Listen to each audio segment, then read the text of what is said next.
So this is it! Episode 2 of Season 3 of The Living World has finally released. Go in-game, guys. Check it out. You can play the Fire Island chain.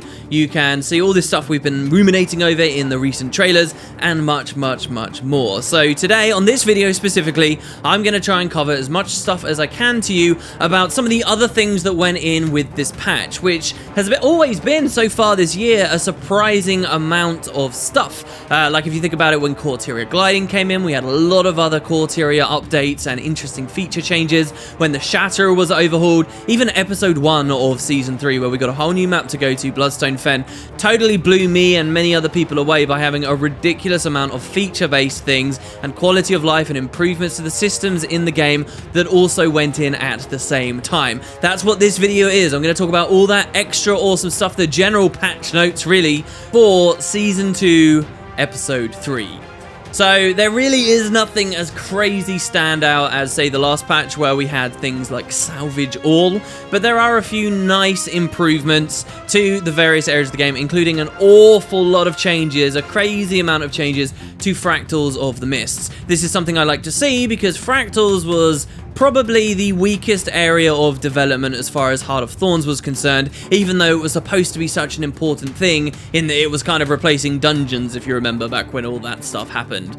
So straight away, I'll gloss over some minor things. Those are bugs in the core world. It's really cool to see this kind of stuff. You know, we're looking at the Fire Island chain now, and recently we were looking at Bloodstone Fen, and before that we were looking at all the expansion areas. And yet every single patch we still see all these little Corteria bugs getting ironed out. Random dynamic events in various vanilla maps for the game are having their improvements, and obviously we can only be happy about that. I have this vision of one guy in a corner at ArenaNet who doesn't have any other team to support him, that just spends all day looking through bug reports that people are submitting in weird niche areas of Tyria, and then going off and it's his job to fix them, and he gets a bunch of stuff in every patch. So there you go.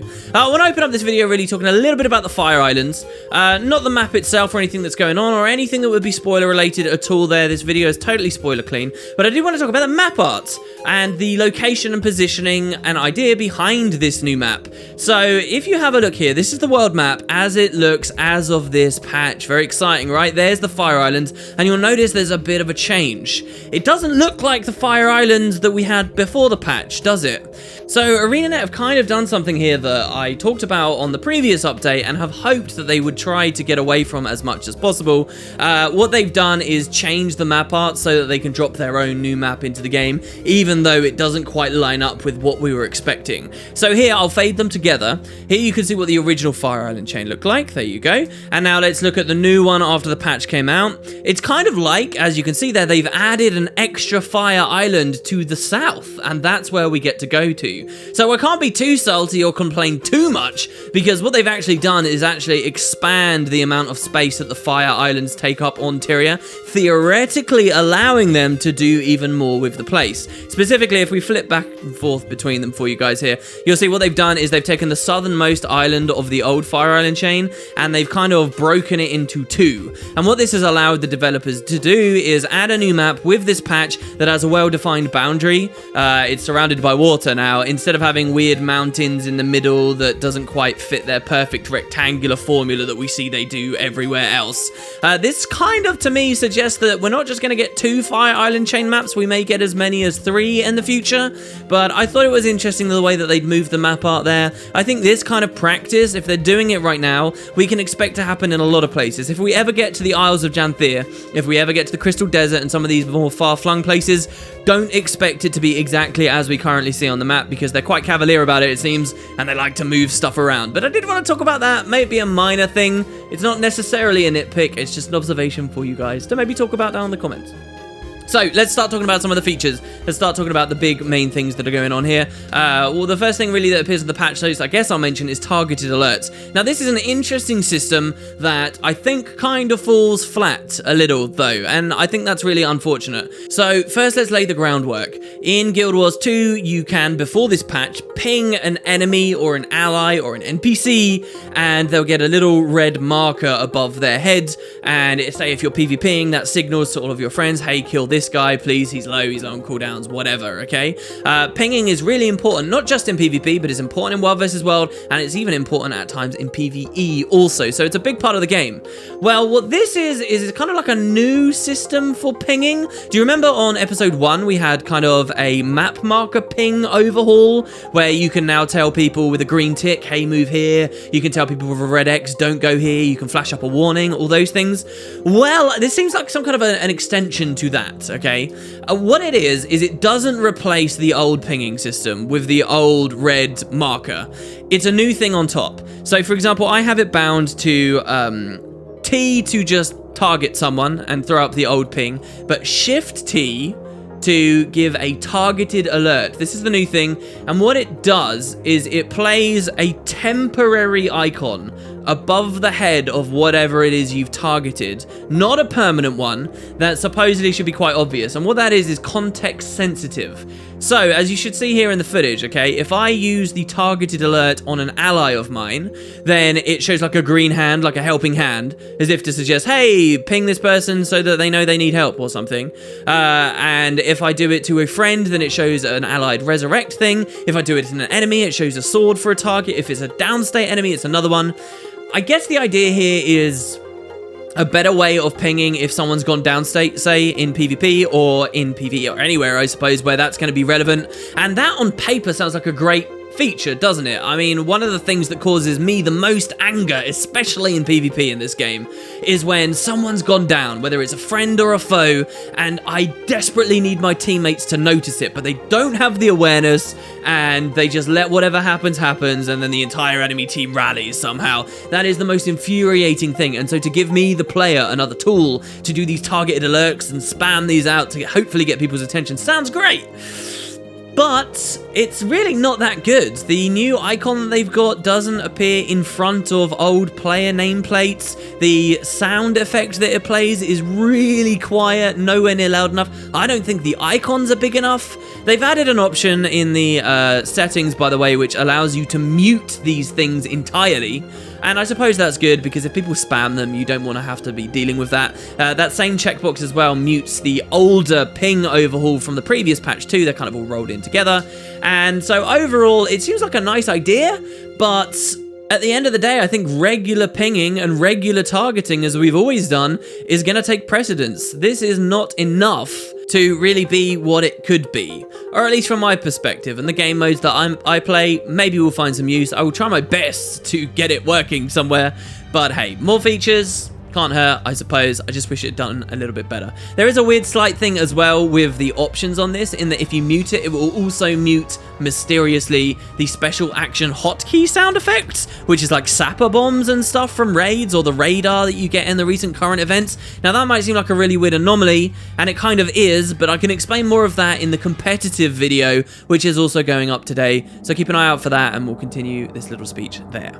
Moving on, let's talk about another cool feature, and this one is very cool. Tuned to be quite subtle though, so I quite like pointing this out. Some of you guys might not even notice this happened. There's another new option that's appeared. It's called Enable Camera Teleportation.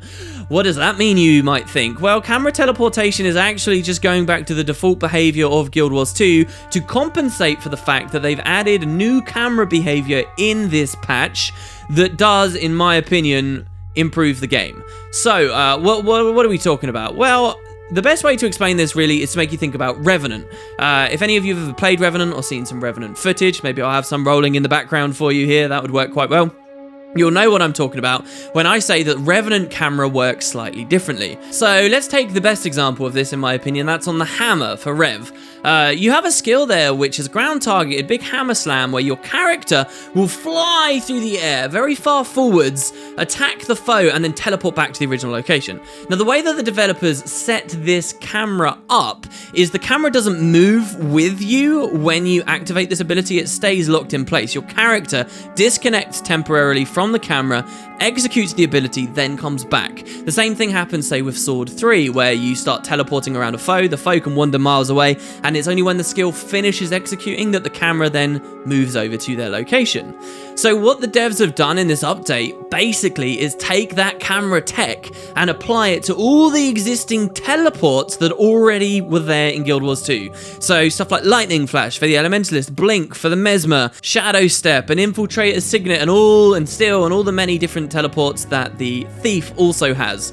So what does that mean now? It's slightly different, okay? You're going to, say, blink forwards, and then instead of the camera teleporting with you instantly, so it's a harsh, sudden jump forwards, the camera will wait for the blink to finish. It's instantaneous, so it basically happens straight away. And then the camera will physically move to come and follow you. And so you get that nice smooth motion that many of the revs have been enjoying across all of these old teleports. It really is quite fantastic. That might scare you and you might think, oh, the camera feels really sluggish now. And there are various skills like Mesmers, say using phase retreat on their staves that want to be able to pop this stuff quickly and they don't want the cat have to be wrestling against the camera. And for people worried about that, then they've given you that option to return back to regular mode, which would be camera teleportation. I will just say though, and hopefully you see this from the footage that I have in the background, this really isn't a problem as far as I see. They have tuned this to be so fast, some people aren't even really noticing what's different, just that the game seems to run more smoothly. The camera is snappy, it is fast, it will move to you quickly, it just won't teleport. And I suppose there is a slight difference there if you really care, turn on the option. But I think for most of us, this is just a straight up improvement, and I quite like the new camera that they've got here. So yeah.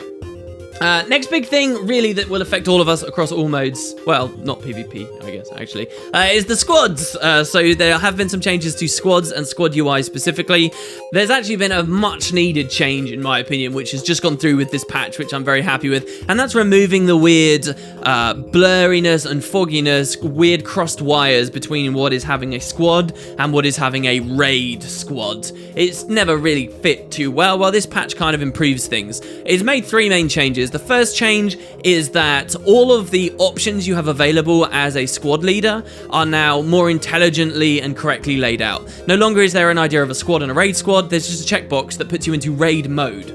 There you go, I think that's much more simple. It's a minor point, but I think this works a lot better. And many of the other options have been changed, their descriptions, to be far more intuitive and easy to understand once you actually kick up a squad. Another pretty cool minor change, again, that you just expect to be a part of the system, is, you know how you have to select a color before you create the squad?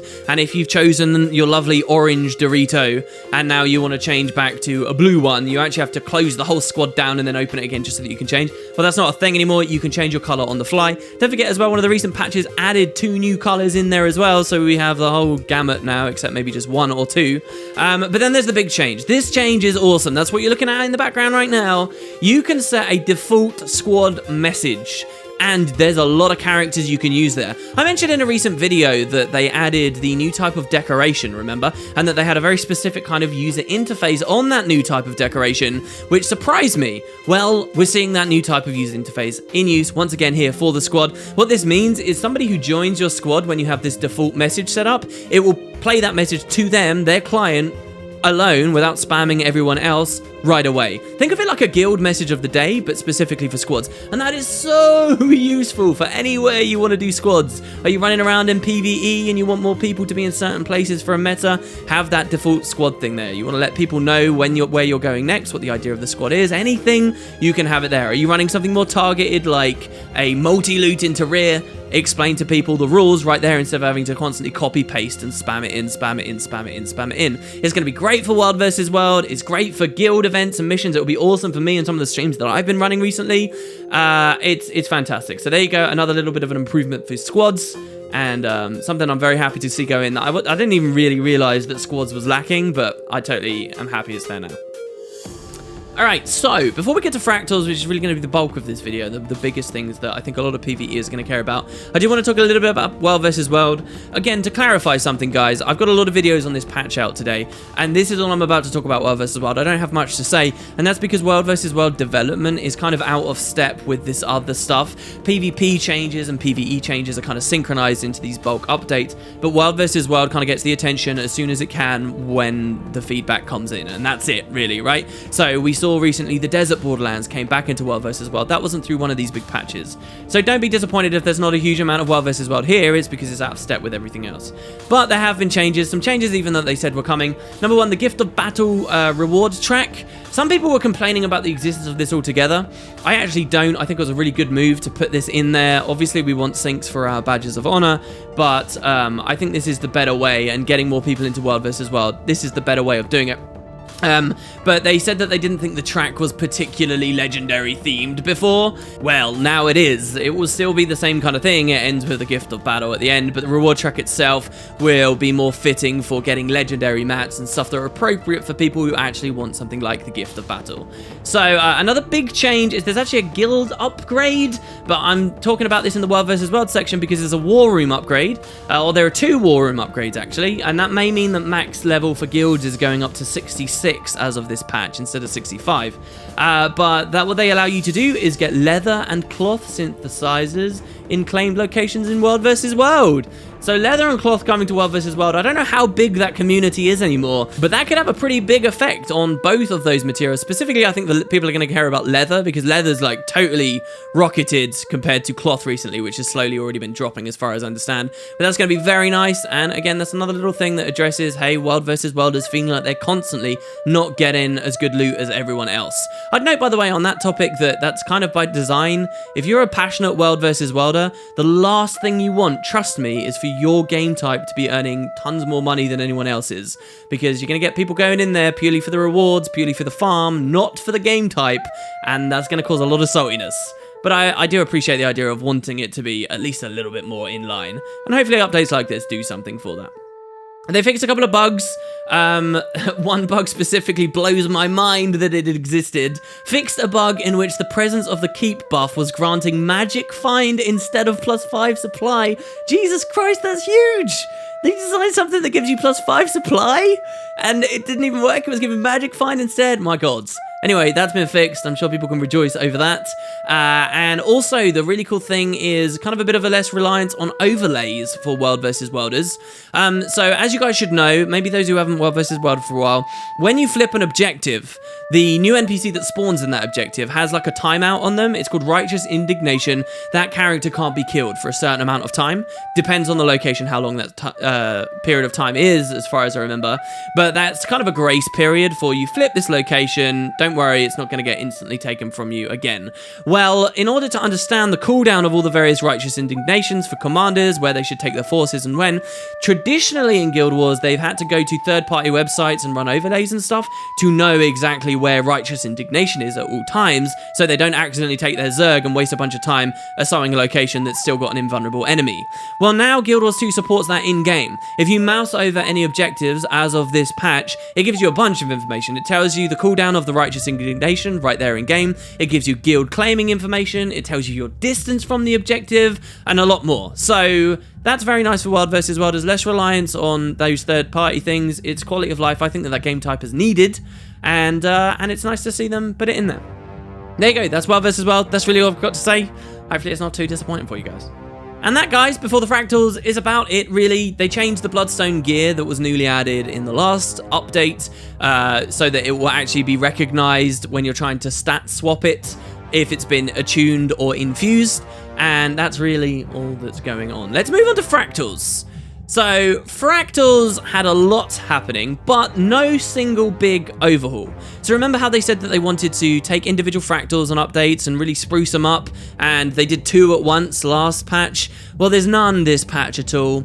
I wonder whether they've abandoned the idea. If they haven't abandoned the idea, then that's a bit of a pacing problem. Maybe they could have had 1 last patch and then 1 this patch. Who knows? But there's definitely enough of other things in fractals for it not to feel like a horrible, horrible thing. There's no new fractal either, like we had the Chaos Isles before. But there are a lot of changes, specifically to some of the changes that already went in on the previous update. So, first of all, I'll point out that there are 14 new decorations all associated with the Jade Maw fractal. And you might think there, oh yeah, that's because of the Jade Maw overhaul, but as far as I understand, according to the patch notes, there wasn't any change there at all. It's just some nice new things that scribes can go for. Okay, what did overhaul, instead of an individual place, is basically all the islands.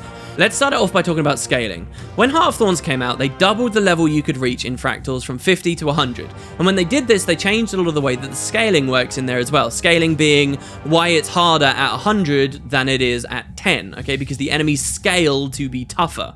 All right, and when I say tougher there, I do mean specifically toughness was added as an idea. As you rise through the levels, their toughness increases, meaning that regular physical attacks do less damage. What doesn't get affected by toughness, though, is condition damage. And people generally found that in the fractals, with the current style of scaling, it basically slanted heavily towards Condi builds. Condi was the best way to do damage by a long way, and a lot of physical builds at that very end game stage waned away. The ArenaNet is saying here that that really wasn't their plan. They just wanted a 50-50 balance between Condi damage and physical damage. So this patch is hoping to address that, I believe, by removing the toughness scaling altogether and simply buffing the vitality of the mobs in their stead. So the fight should take roughly around the same amount of time, but you're not entirely getting all of that damage out of Condi damage now. You can actually run some power stuff, and you can once again see massive numbers when you're level 80 playing level 80 content, which is what people really like to enjoy, right?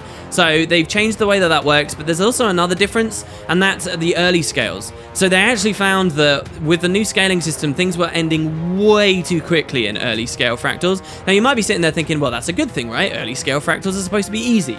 That's correct, and ArenaNet is saying they want to keep early fractals easy, and that after this patch they are still easy. But the early fractals, it's very important that the fights are long enough that the new players going in actually learn the mechanics, right? Scales 1 to 15 actually need to teach you something, and they probably won't if all the mobs are exploding as fast as they currently do.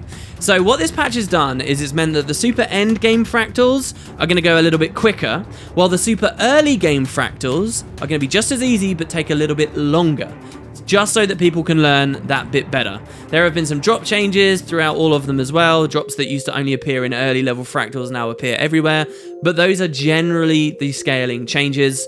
I'm not going to say that this is fixed fractals because I've not played enough of the new system to know at this point, but their logic seems pretty sound, and it was something that people were asking for. I don't know whether this will be the end of the Necromancer God mode that we've been seeing recently in fractals, but I'll keep you guys posted as time goes forward. That's not it though. It's not just about the scaling, they changed some of the instabilities too.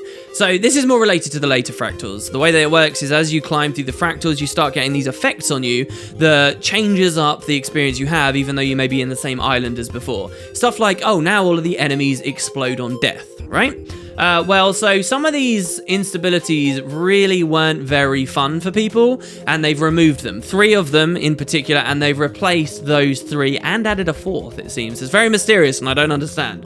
So what's been removed are Lethargic, Boon Thieves, and Sluggish. Lethargic was an instability where you had half endurance gain. Boon Thieves was a nightmare. It was right at the end, like in the final boss fight against Mitrin at scale 100. Every 20 seconds when an enemy hits you, they'd steal 5 boons. And what that would basically mean is some of these guys were running around with ridiculous amounts of protection and stuff, making the fights take really long. So I think a lot of people were going to be very happy about that. And Sluggish was, if you had a condition on you, you had increased cooldowns, and that would like combo with one of the other instabilities that put condis on you. That stuff's gone. It was generally unfun. Some of those ideas are strong design ideas, but not when it comes to fractals, not the way that it was incorporated with everything else. And so they've been replaced with these, which sound a lot more fun. So you've got Toxic Trails, which is enemies will leave sludge behind them as they move around. I'm expecting this to be a little bit like Slick Shoes, but not constant knockdowns, obviously. It would probably be pulsing damage, maybe some Condi application. Flux Bombs, which is you're periodically hit by a Flux Bomb. And I believe that what the Flux Bomb is it's that new attack we see in the Chaos Fractal, that the Anomaly casts on you, which when it goes off, it actually leaves a really long-lasting AoE, so people can have to move away. That would be very cool if that's getting played with everywhere. And the other one's called Adrenaline Rush, which is that enemies become enraged when low on health, presumably making them attack much faster and hit much harder. That one I'm very, very curious to see. So that's the 3 that have been removed, the 3 that replaced them. Patch notes also say this quite mysteriously, and I can't give you guys more details, unfortunately. There's another new one, a 4th new one. I don't know when it's going to get added, maybe the last scales. It's called Mist's Convergence, and it says that the fractals are blurring together. Probably something to do with the story, right?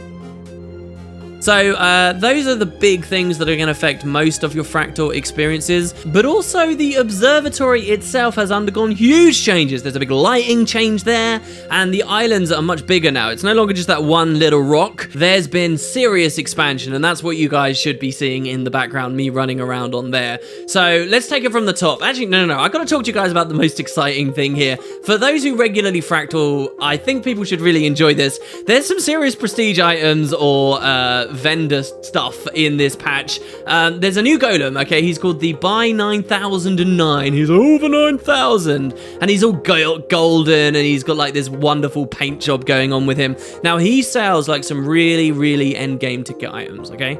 You guys should be familiar with the Fractal Tonic, for example.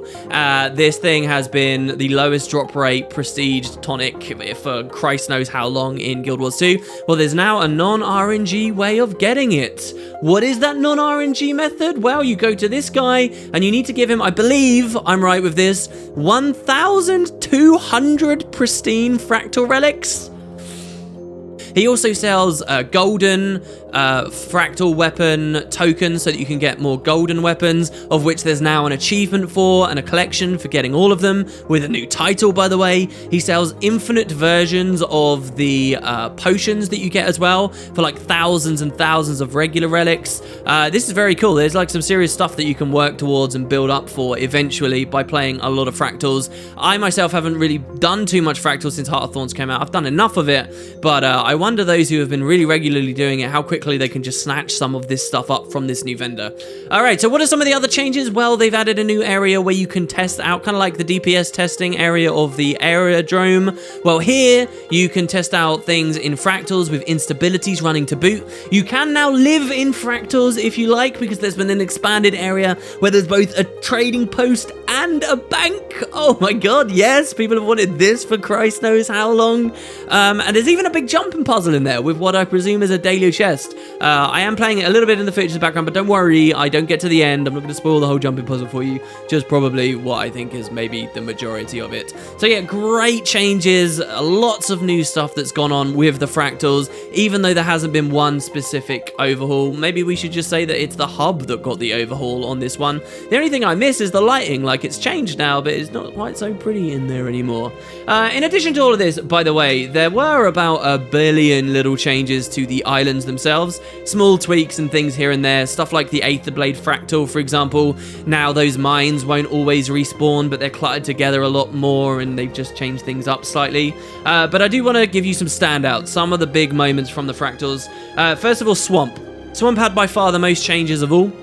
This is probably in relation to the fact that, don't forget, last patch, Swamp had an overhaul, and there were a lot of things that were a bit amiss about it, right? Like, so the new Bloomhunger fight, you're forced into waiting constantly for like his phase to go through, where all these spirits attack you and you just sort of bat them away. It's really boring. Well, they've changed that now. You're not forced to wait anymore. They've changed the event into a bar that charges as you kill the enemies, and the enemies are now more numerous and they hit harder. So the quicker you can kill them, the quicker you can get back to killing the Bloomhunger. The Bloomhunger will be stunned for twice as long if you actually manage to get the break bar down. Lots of small tweaks like that. Tons for Swamp, okay?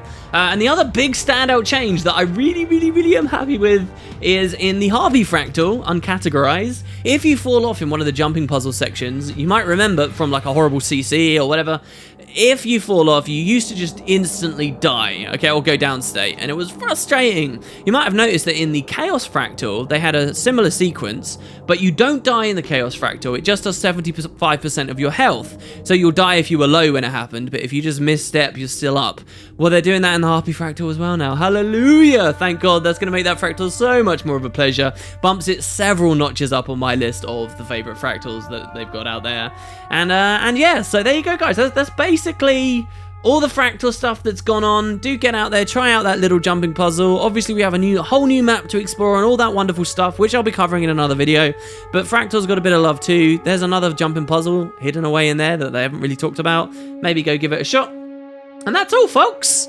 Now, do not, before you leave, I will just let you know there's another video, okay, the competitive video where we talk about balance changes and stuff. Do not skip that video. Last patch, lots of people thought it wasn't relevant to them, but this time it is probably really relevant to you because they seem to have added something of a precursor to build templates in Guild Wars 2. Yeah, I'm not joking. It looks very interesting. We've got that to talk about, a new PvP map to talk about, and of course the balance changes. That affects everyone, not just PvP. So check me out over there. A link to the portal is in the description if you want to watch all the videos I've done on this patch. Thanks very much for watching, guys. Hope you've enjoyed the coverage. Hope you're enjoying the content, and I'll see you next time. I've got a lot more to record.